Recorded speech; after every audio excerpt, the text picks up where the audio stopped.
love stories.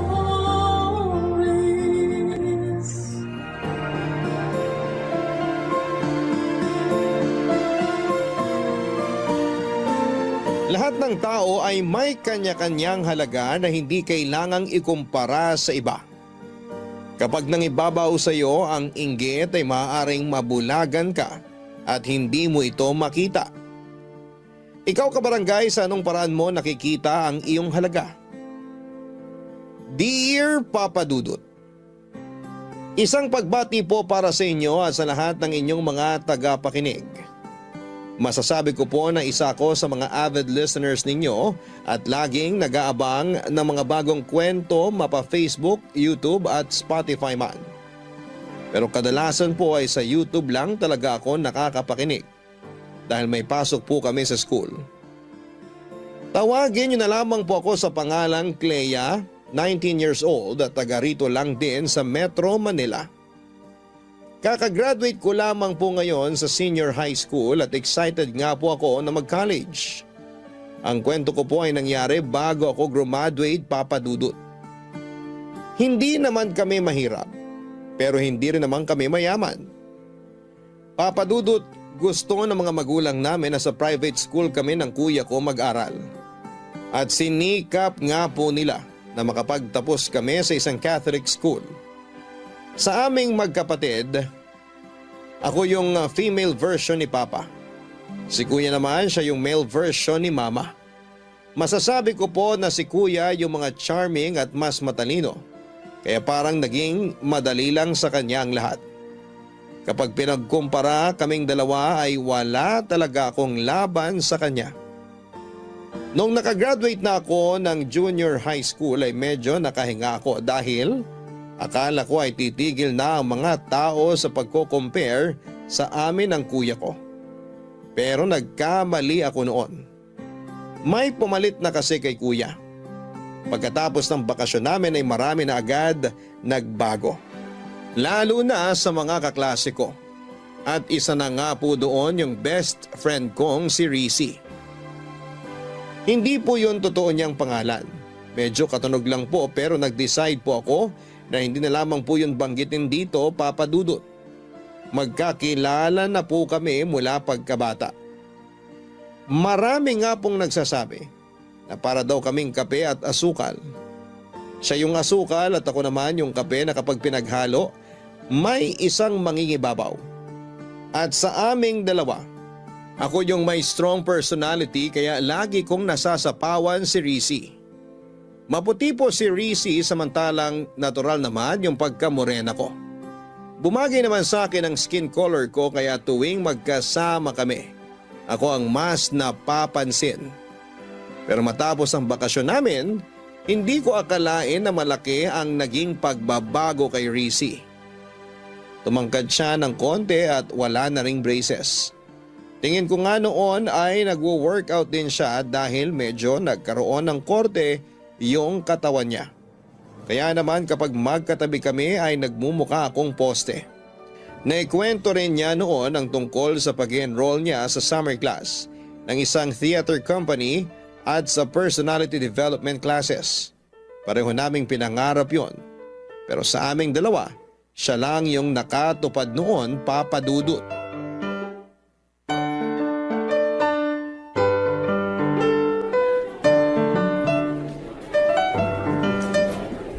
Oh my gosh! Hindi ka maniniwala sa nangyari kanina. Bakit? Ano ba nangyari? Eto na nga! Nakasalubong ko si Gino. Yung crush mong varsity player na di ka naman pinapansin? Shh! Ano ka ba? Dati yun. Hindi na ngayon kasi nginitian niya ako. Talaga? Taray mo Hindi lang yun. Meron pa. Ano? Nagkausap ba kayo tapos naging friends na? Hindi. Iba naman to. Si PJ, naaalala mo? Yung classmate ko sa dati kong school. Nakasama ko siya sa theater. Ang galing niya kumanta. Sana nga nakasama ka para na-meet mo rin siya. Wala Puro gaming lang ako sa bahay nung bakasyon. Pumunta kami sa Ilocos. Bumisita kami sa mga kamag-anak. Tapos yun, pagbalik namin, nagbasa-basa na lang ako ng books at nanood ng K-drama series. Ay, halos pa ulit-ulit lang yung ginagawa ko. Buti ka pa nga eh. Ako kasi halos wala ng time para sa mga ganyan. Nung natapos yung workshop ko, in-enroll agad ako ni Mommy sa personality development classes. Laking tulong din kaya. Kapag iniisip ko nga kung paano ako humarap sa ibang tao dati, sobrang mahiyain pala ako noon. Buti na lang kasama kita lagi. Ikaw mahiyain? Lah, san banda? Ang sama mo. Bully ka ah. Namiss lang kasi kita. Di naman tayo nagkita ng buong bakasyon. Kaya nga ngayon, nagulat ako na ang laki na ng pinagbago mo. Glow up yarn? Kailangan ko rin to, no? Tingnan mo, napapansin na ako ng mga crush ko. Samantalang dati, dinadaan-daanan lang nila ako. Ah, ganon. Yun pala purpose ng pag-glow up mo na yan, ah. Parang gano'n na rin. Pero yung main reason talaga, gusto ni Mommy na baboost yung confidence ko. At syempre, hindi naman mangyayari yon kung wala akong gagawin, di ba? Oo na. Uy, si Kylie oh. Papunta yata dito. Hi, Rissy! Ate Kylie, na-miss kita. Kumusta naman summer mo? Okay naman, pumunta kami sa Korea, then pagbalik namin dito sa Philippines, pumunta naman kami ng Siargao. Wow, nice naman. By the way, si Clea nga pala, bestie ko. Oh, hi, Clea! Siguro babad ka rin sa beach, no? Ano ka ba ate? Natural yan. Black beauty kasi siya. Talaga? Nakakainggit naman. Tingnan mo tong skin ko. Next week, wala nang silbi yung pagpapatan ko. Samantalang ikaw, forever na ganyan yung skin? Ang unfair nito ah. Dapat ako rin. Hindi naman. Bestie, sorry ha. Pero malapit na palang mag-start class ko. Ate Kylie, punta na ako sa room namin. Okay, sige. May gagawin na rin naman ako. Bye, Rissy. Kita na lang tayo mamaya. Papadudot na ni bago ako noon kay Rissy. Hindi lang kasi itsura niyang nagbago kundi pati na ang ugali niya. Parang bigla siya naging ibang tao sa paningin ko. Dati kasi hindi naman siya napapansin ni Kylie na sikat sa school namin. Bukod kasi sa pagiging maganda at honor student, president din ito ng Theaters Guild. At sa pag-uusap nila noon sa harapan ko, nakakagulat na gano'n na kaagad sila ka-close. Samantalang ako kahit na ilang beses nang ipinakilala kay Kylie ay hindi talaga nito natatandaan ang pangalan ko. Hindi lang kasi yon ang unang beses na ipinakilala ako ni Rissy dahil doon ay nasaksihan ko kung paano sila mas naging malapit sa isa't isa. Lagi nang inaaya ni Kylie ang best friend ko. At syempre isinasama naman niya ako. Ang kaso madalas akong ma-OP dahil hindi naman ako nakaka-relate sa mga pinag-uusapan nilang dalawa. Kung nagulat ako na mabilis lang naging malapit sa isa't isa sina Rissy at Kyla, mas nagulat ako noong magsimula ng pansinin ni Archie ang best friend ko. Mutual crush namin si Archie at may usapan kami na kung liligawan man ito ang isa sa amin ay if-friend zone lang namin ito. Naniniwala kasi kami na forever na kaming magiging mag-best friend. Kaya naman nagulat na lamang ako sa mga naikwento ni Rissy nang minsan niya ulit akong isama sa cafe kasama si Kylie Papadudut.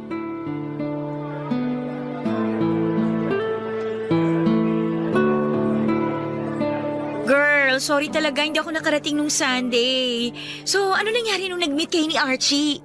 Ayun, napahaba yung kwentuhan namin. Di ko nga ina-expect na kakausapin niya ako eh. Siyempre naman no, malakas kaya ako sa kanya. Na-curious nga siya nung sinabi ko na ipapakilala ko sa kanya yung favorite kong estudyante dito sa school. Talaga? Sinabi mo yun? Oo, sinabi ko yun. Totoo naman na ikaw ang favorite ko rito sa buong school natin, no? Bakit ako?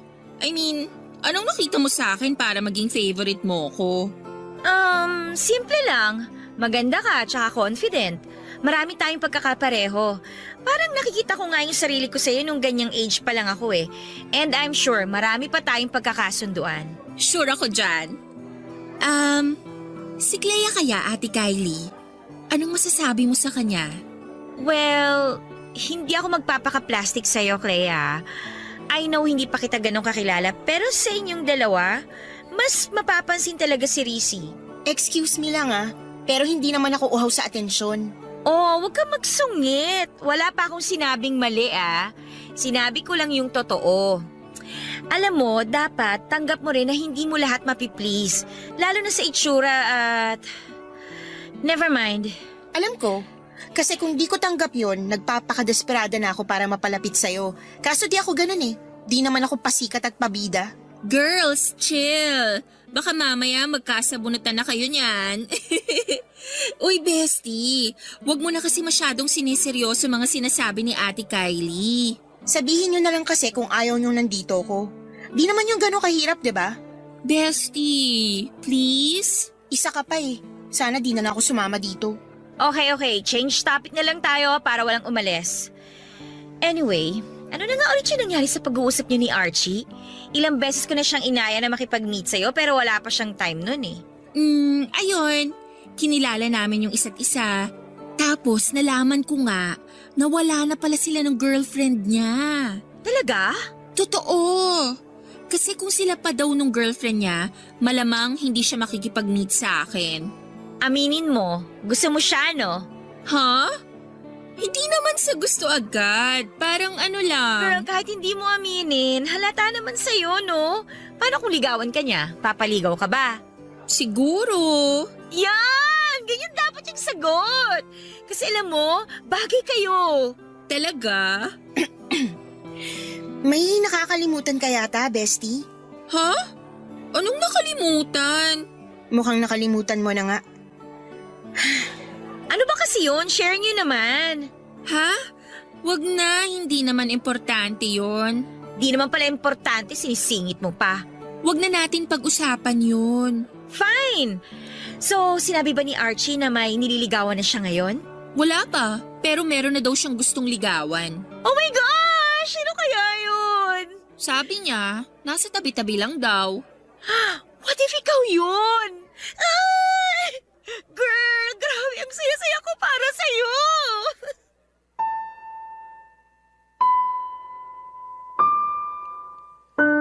Papadudot halos napanisa na nga ako ng laway habang nag-uusap silang dalawa na parang hindi nila ako kasama.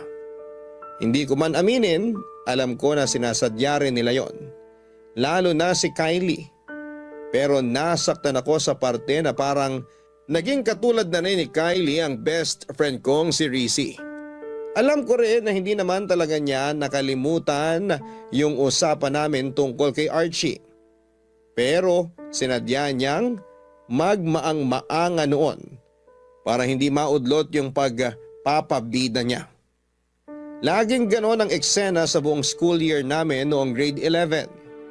Madalas na naming makasama sina Kylie at Archie pero halos hindi naman nila ako pinapansin. Para lang akong hangin noon tuwing magkakasama kami. Pero dahil mahalaga rin para sa akin ang best friend ko, ay tinis ko na lamang ang hirap ng pakikisama sa mga bago niyang kaibigan. Isa pa ay alam ko rin naman, nag-graduate na sina Kylie at Archie kaya darating din yung panahon na kaming dalawa na lamang ulit ang laging magkasama. Gaya ng inaasahan ko, nagkaroon ng relasyon sina Rizzy at Archie. Hindi ko na ipinaalala pa sa kanya yung usapan namin dahil ayokong makaapekto yon sa sayang nararamdaman niya. Inalis ko na lamang sa isipan ko na hinahangaan ko rin ang boyfriend niya para hindi yon maging issue sa aming dalawa. Pero hindi rin naman nagtagal ang relasyon nila, Papa Dudut. Hindi raw kasi naniniwala noon si Archie na may patutunguhan ang relasyon ng isang college at isang high school student. Hanggang sa nabalitaan na lang namin na nakipagbalikan pala si Archie sa ex-girlfriend nito. Si Kylie naman ay parang nakalimutan na rin noon si Rizzy. At syempre hindi ko siya iniwan. Sa mga panahong yon, Papa Dudut. Barangay Love Stories. Barangay Love Stories.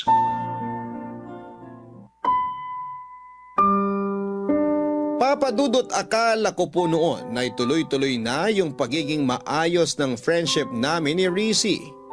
Pero parang may gusto talaga siya noong patunayan. Noong mag-grade 12 na kami, bigla rin siyang nagkaroon ng interes sa student council. Hindi na rin naman ako nagulat noong nanalo siya bilang president dahil mula nang maging close sila ni Kylie ay marami na rin talagang nakakakilala sa kanya. Bukod pa roon ay siya rin ang pumalit na president ng Theaters Guild. Naging contributor din siya sa mga school paper. May mga araw na hindi ko na siya makausap sa sobrang dami ng activities niya. Sinubukan ko namang makisabay pero wala talaga akong hilig sa pagsusulat. Ayoko rin gumastos para sa campaign materials sa pagtakbo sa student council. At pagdating naman sa pag-arte, wala talaga akong interes doon, Papadudot. Sa Glee Club lang talaga ako nagka-interes pero bilang isang singer lang. Ayaw ko ring maging soloista kaya kahit doon ay konti ang naging kaibigan ko. Halos wala rin pumapansin sa akin doon maliban lang sa mga lalaki at mga tomboy na gustong magtanong tungkol kay Rizzy. Tinatanong nila kung pwede raw ba silang manligaw sa best friend ko. Pero lagi ko na lamang sinasabi na busy pa siya at walang panahon sa ganung bagay, Papadudot. Grabe sobrang busy mo na. Ngayon na lang kita ulit nakasabay kumain. Dami kasing activities. Alam mo naman kapag president ng student council. Hay, may Theaters Guild pa. Masyado mo naman kasing kinareer lahat. Kailangan kong gawin yun. May kailangan akong patunayan. Huh? Kanino naman? Sa pagkakaalam ko, di ka naman pinipressure ng parents mo. Tsaka, dun pa nga lang sa naging president ka, malaking achievement na yun eh. Hindi pa enough yun, bestie. Bakit hindi? Magaling ka na nga eh. Marami na rin nakakakilala sa'yo. Alam ko, pero marami pa akong gustong ma-achieve. Ikaw ba, ayaw mong makilala ka dito sa school? Dapat nga tumakbo ka rin para maging student council officer eh. Wala akong budget para sa campaign materials. Kung ayaw mo yon, bakit di mo itry sa ibang club para maging active ka rin?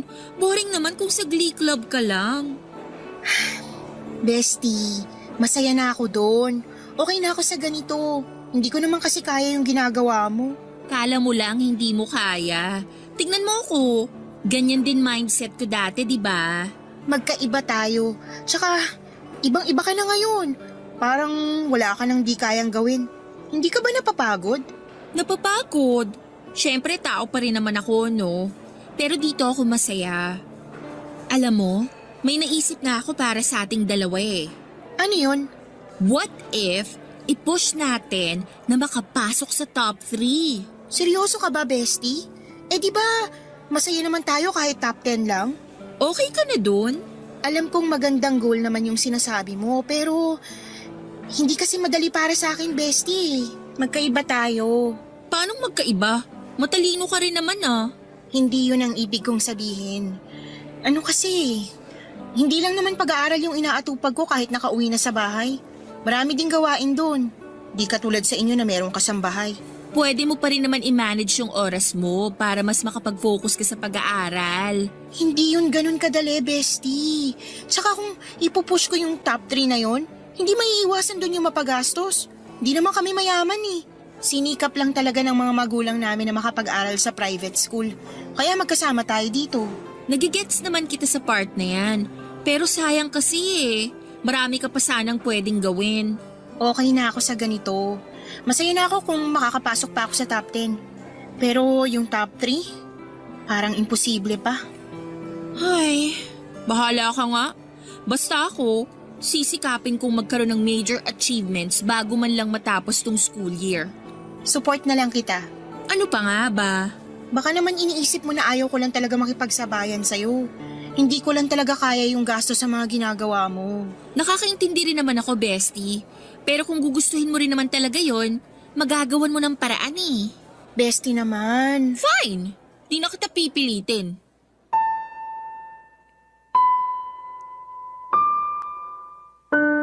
Papadudot, gustong gusto ko rin na makapasok sa top 3. Pero gaya nga po ng sabi ko kay Rizzy, hindi yun ganon kadali. Magastos po kasi talaga kapag nasa private school, lalo na kapag may mga extracurricular activities. Pero dati naman ay kontento na kaming dalawa sa top 10. Sapat na rin yung makasama kami kahit sa isang school activity lang para masabi na merong sinalihan. At aaminin ko na maganda naman yung goal ni Rizzy. Pero marami kaming pagkakaiba sa mga bagay-bagay. Mas madali para sa kanya na mag-focus sa goal na yon kasi mayaman sila. Hindi niya kailangang magtipid gaya ng ginagawa namin. Pag-uwi niya may kasambahay na mag-aasikaso sa kanya. Sa amin ay wala. Kami rin mismo ang maghuhugas ng kinainan namin. Kami rin ang magluluto, maglilinis ng bahay at kahit sa paglalaba.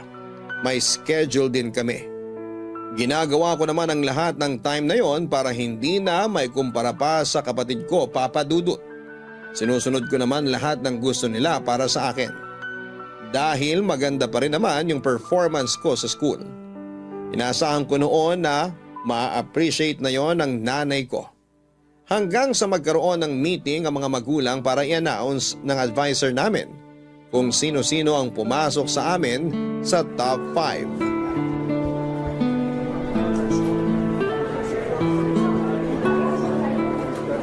Galing naman ni Rizzy, anak. Magkaibigan kayo nun, di ba? Opo, mag-best friend pa nga eh. Tsaka magaling po talaga siya, ma. Active din kasi siya dito sa school. Sa narinig ko kanina, president pala siya ng student council. Opo, ma. Siya rin yung president ng Theaters Guild. Naku, marami pala talaga siyang inaasikaso, no? Napakasipag na bata. Kahit anak mayaman, nagsisikap talaga siya na magkaroon ng malaking achievement. Isipin mo yun, busy siya pero pasok pa sa top 5. Malaking tulong din po kasi na nakakasali sa mga activities eh. Ikaw ba, wala kang sinasalihan? Meron naman po, ma. Pero hindi kagaya ni Rizzy na sinasalihan lahat. Magastos kasi yung iba. Wala naman yan sa gastos, anak.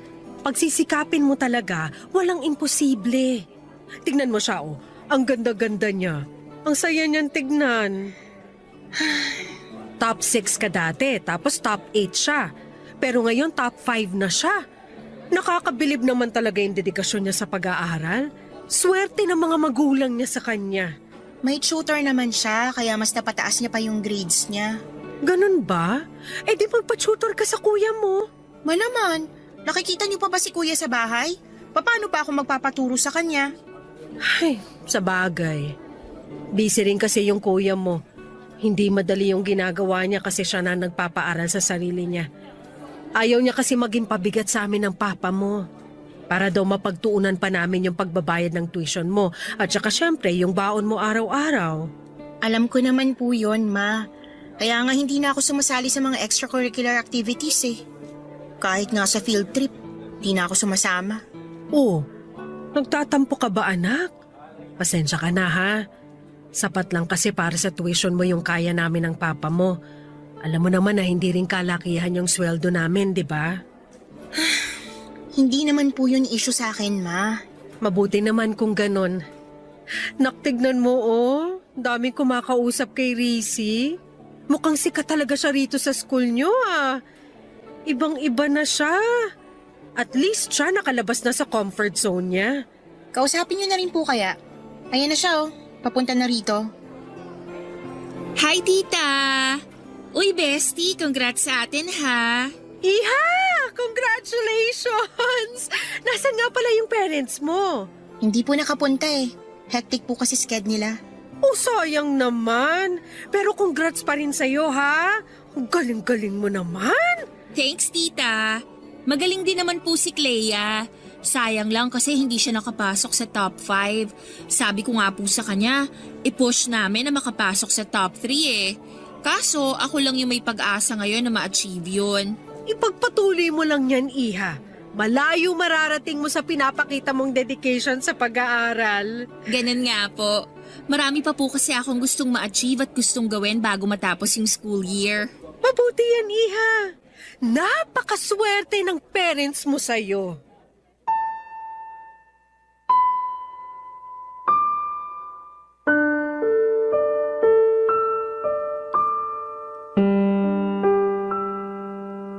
Papadudot, hindi ko maiwasang magtampo sa nanay ko nang iwanan niya ako doon para makipag-usap kay Rizzy.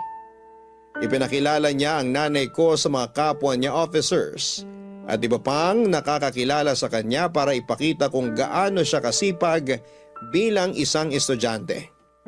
Best friend ko siya, kaya masaya ako sa mga achievements niya. Pero nang time na yon ay nakaramdam naman ako ng inggit.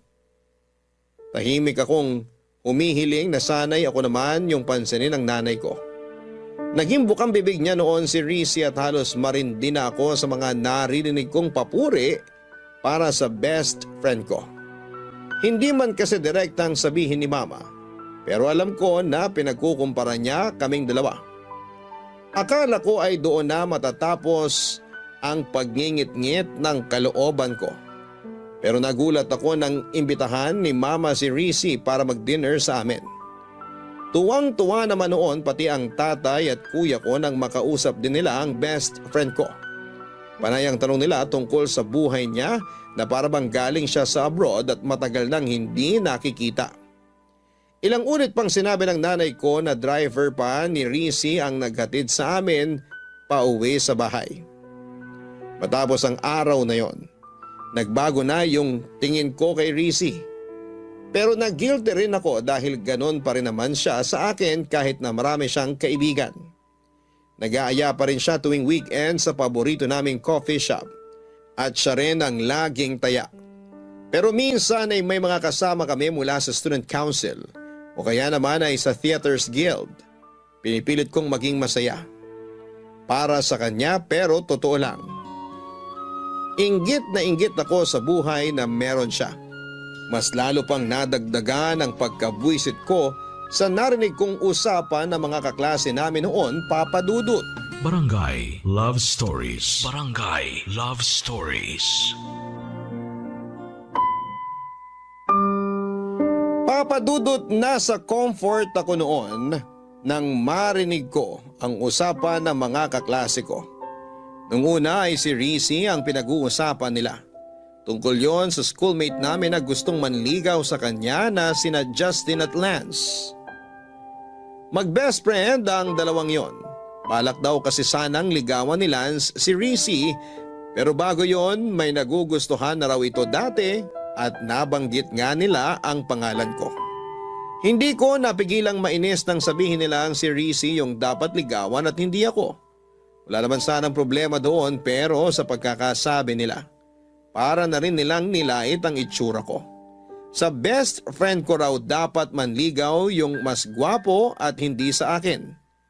Hindi ko gusto yung pakiramdam na naiinis ako kay Rizzy dahil sa pagkukumpara ng mga tao sa aming dalawa. Siya na lang kasi palagi ang napapansin. At sa aming dalawa ay mas deserve ng best friend ko lahat ng mas magandang bagay kesa sa akin. Unang-una, pinagkukumpara kami sa itsura. Ang hirap kasi sa ibang Pinoy, porque mas maputi, yon ang mas maganda para sa kanila. Sa kulay sila ng balat nagbabase. Parang nawawalan ako ng halaga kapag siya yung kasama ko. Kahit kasi sa pamilya, mas bida si Rizzy. Lahat ng appreciation na kailangan ko para lumakas ang loob ko ay nawala ng dahil sa kanya. Hanggang sa mapag-usapan namin ang tungkol doon.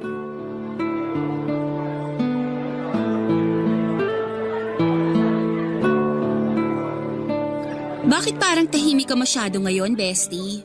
May iniisip lang. Problema ba? Ano pa nga ba? Alam nga naman magsaya ako kung may problema ako, di ba? Uy, grabe. Nagtatanong lang naman ako. Ano ba kasi yun? Baka may maitulong ako. Wala yun. Nakakahiya naman kung idadamay pa kita doon. Bakit nga pala di mo kasama yung mga new friend mo? Bakit ko naman sila isasama? Bonding natin to. Minsan ko lang naman sila isama dito sa cafe. Nagtatampo ka ba? Ha? Hindi ah. May narinig lang kasi ako na di ko nagustuhan. Tungkol saan? Sa ating dalawa. Anong ibig mong sabihin? Narinig ko yung mga kaklase natin sa comfort room last time. Pinag-uusapan ka nila. Tapos, ano pang sabi nila? Gusto ka raw ligawan ni Lance. Pero bago yon, may nauna pa raw siyang nagustuhan. Sino naman daw? Sino pa? Eh di ako. Tapos sabi nila, Tapos sinabi nila na ako ang mas dapat na ligawan ni Lance, ganun ba? gano'n na nga. Ay, sabi ko na kaya ka naiinis kasi pinag-compare tayong dalawa. At sa comparison na yon, ako yung the better one, tama? Paano mo naman nalaman yan? Bestie, kahit busy ako, friend mo pa rin ako, no? At nanonotice ko pa rin yung ganong bagay. Kala ko kasi wala ka nang pakialam eh. Grabe ka naman. Ganon ba talaga ang tingin mo sa akin? Naging busy lang talaga ako sa school. Pero 'di ba, nagkakasama pa rin naman tayo. Hindi naman tayo nagbago, 'di ba? Okay naman tayo. Ikaw, okay ka. Masaya ka kasi napapansin ka na ng lahat. Marami ka nang na-achieve. Ako? Eto pa rin. Pati nga parents ko, ikaw na yung gustong-gusto eh. Bukang bibig ka nila. Alam mo, kung mayaman lang ako na kagaya mo, nagawa ko rin sana lahat yun. Madali rin sana para sa akin na makapasok sa top 5. Naiinis ka ba kasi na-achieve ko yung mga yon? Hindi. Masaya ako para sa'yo, totoo yun. Proud nga ako sa'yo eh. Naiinis lang ako sa mga tao na lagi na lang tayo pinag-compare. Yung kapag magkasama tayo, parang wala lang ako. Sa lahat, ikaw yung mas magaling. Mas dapat maging ganito, ganyan. Nakakainis na. At sa tingin mo ba kasalanan ko kaya nangyayari yon? Kasi dapat na kontento na lang ako sa top 10 at sa pagiging mahiyain ko? Ganun ba, bestie? Bestie, hindi. Deserve mo naman yan eh. Kaya nga sabi ko, di ba, masaya naman ako para sa'yo. Kung naiinggit ka, ilugar mo naman, bestie. Kasi wala naman akong ginagawa na makakasama sa'yo. Hindi ko kontrolado yung ginagawa nilang pagkukumpara sa atin. Wala ako doon every single minute para sawayin sila. Pasensya ka na. Hindi ko lang talaga napigilan yung emosyon ko. Alam mo naman na, ang hirap kapag limitado lang yung pwede mong gawin, di ba? Oo na, naiinggit ako. At alam ko rin mali yun, kaya sorry. Ay, hindi nga natin dapat to pinagtatalunan eh. Malapit nang matapos yung school year at di natin sure kung magkakasama pa rin tayo sa iisang university. Kaya sana maging okay tayo. Sorry talaga, bestie. Sige na. Sorry din na naramdaman mo yon dahil sa akin. Okay na tayo? Kung okay ka, ganun din tayo. Papadudot, naging okay naman kami ni Rizzy pagkatapos ng maliit na pagtatalong yon. Nag-exam na rin kaming lahat sa iba't ibang school at syempre kasama na doon yung top 5 universities sa Metro Manila. Alam ko naman na nasa kinikita ng magulang ko ay mas realistic na makapag-aral ako sa isang state university. Pero dahil nakapasok si kuya sa isa ring kilalang university at nagka-scholarship pa, pinangarap ko rin na makapag-aral doon. Pareho kami ni Rizzy na pangarap ang university na yon. Gaya ng inaasahan ko dahil may pera si Rizzy ay nakapag-exam siya sa 5 top universities. Nang magkaroon pa ng pagkakataon ay dinala rin siya ng magulang niya sa Cebu para makapag-entrance exam sa isa ring kilalang university doon. Ako naman bukod sa 2 mamahaling eskwelahan. Nag-exam din ako sa 2 state university. Magkakasunod na buwan ang dumating ang results mula sa iba't ibang school. Gaya ng inaasahan ko, nakapasa si Rizzy sa halos lahat ng pinag-examan niya, maliban lang sa State University na gusto ng halos lahat ng incoming college students. Laking gulat ko naman dahil nakapasa ako roon. Pareho naman kaming nakapasa sa mga mamahaling eskwelahan. Kaya nag-apply ako kaagad para sa scholarship. Kapag nakapasa ako, kahit papaano ay may pagmamalaki ako sa mga magulang ko. Pero sa kasamaang palad, hindi ako nakapasa sa scholarship. Kaya sinabi ng mga magulang ko na huwag na lamang ako doong mag-aral, papadudot.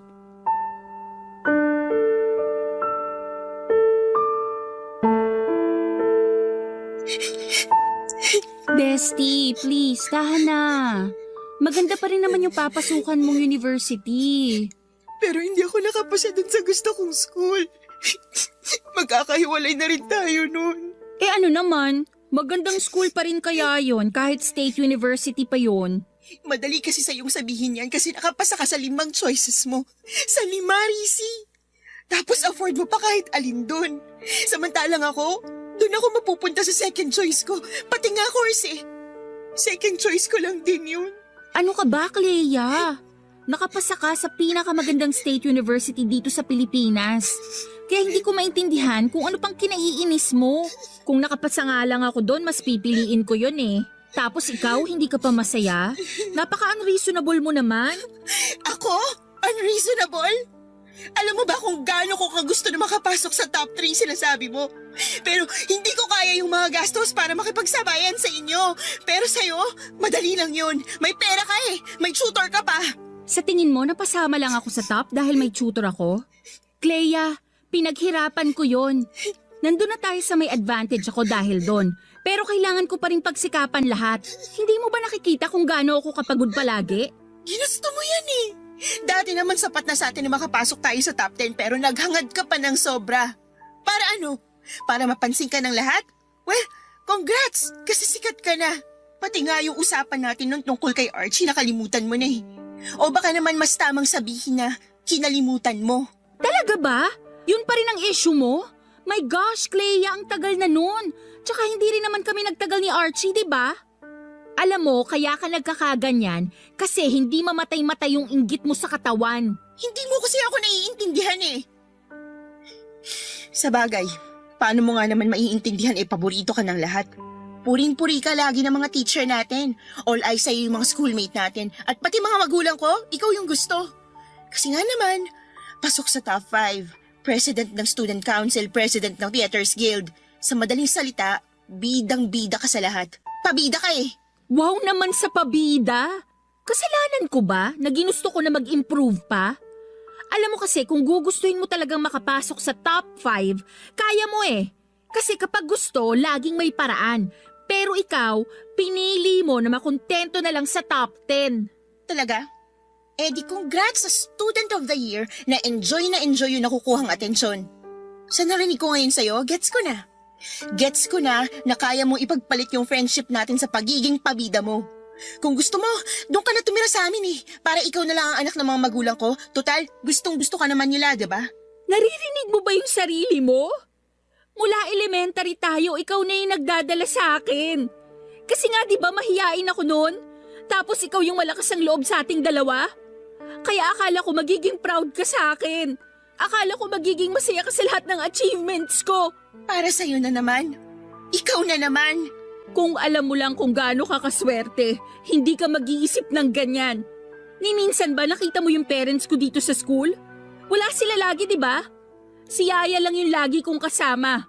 Siya yung pinakikisuyuan para samahan ako dito sa school kapag kailangan ng presence ng magulang. Samantalang ikaw, never nawala yung nanay mo.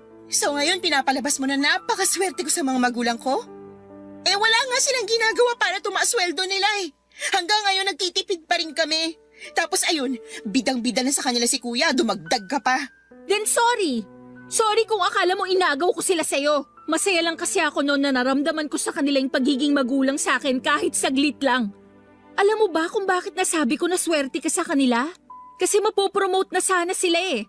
Pero hindi nila tinanggap kasi kakailanganin na rin nilang magtrabaho kahit weekends. Ayaw nila na mawala ng time sa'yo, sa inyo ng kuya mo. Samantalang ako, kahit na mismong graduation day, walang pupunta para sa akin. Tapos yung sinasabi mo na all eyes sa akin yung mga classmate natin? Clea, alam naman nila na medyo masungit ka. Pero pinapakilala ko pa rin sa'yo yung mga nagiging kaklose ko. Tapos anong ginagawa mo? Hindi ka man lang umingiti na parang pinaparamdam mo na ayaw mo sa kanila. Kaya wag mo isisi sa akin na natutuwa sila sa akin at hindi sa'yo. Kasi sa totoo lang, ikaw yung may gusto na maging ganyan ka. Hindi ako.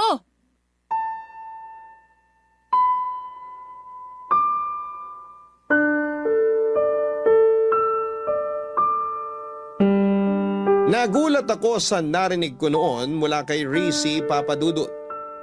Pero nagalit din ako. Sa katunayan, dumating at lumipas ang graduation namin na hindi kami nag-uusap.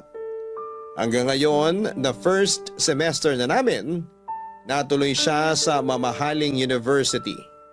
Ako naman sa State University talaga pumasok at isa ring scholar. Pero aaminin ko na ngayong wala na ako sa private school. Nakahinga na ako ng maluwag dahil hindi ko na kailangang umastang mayaman. Pero tuwing nakikita ko ang mga post ni Rizzy sa Facebook, Parang bumabalik sa akin yung naging huling pag-uusap namin. At tuwing naiisip ko yon ay napapahiya ako sa sarili ko.